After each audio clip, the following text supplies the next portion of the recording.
This morning, an alarming trend seems to be emerging when it comes to suicide deaths among older adults. And a new initiative aims to prevent people from dying by suicide through education and through resources. CBS 12 News reporter Stephanie Balderrama is standing by with more details about the Zero Suicide Initiative. Steph? Yes, Matt, Sam, this initiative is a partnership between the Hanley Foundation, the Southeast Florida Behavioral Health Network, and the State Department of Children and Families.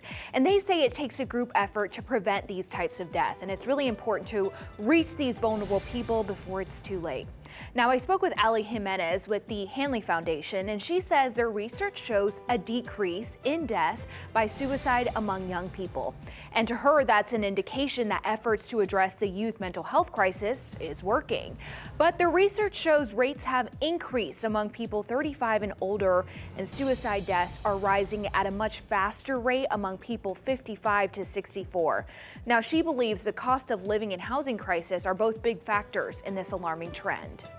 One of the biggest indicators of, mental well-being is financial stability, employment, the ability to live and have your basic needs met. And what we're seeing right now, especially among older adults and people that maybe live on a fixed income, is the housing crisis is a ripple effect, and it's putting people in vulnerable situations. It's displacing people. The cost of living has drastically increased, especially, and we see that in Palm Beach County. It's incredibly difficult to find affordable housing. Well, that's where the Zero Suicide Initiative is hoping to prompt change through education. So one of the biggest lessons for people is to spot the warning signs so you can actually help someone. The nonprofit uses something known as the QPR method. It stands for question, persuade, and refer someone to help.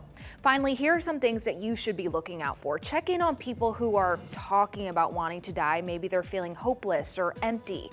People who are anxious, sad, or having constantly, changing their behavior. People who are withdrawing, starting to use drugs or alcohol, or taking dangerous risks. And also check in on those who may not have a good support system or may be going through hardships such as a job loss or divorce.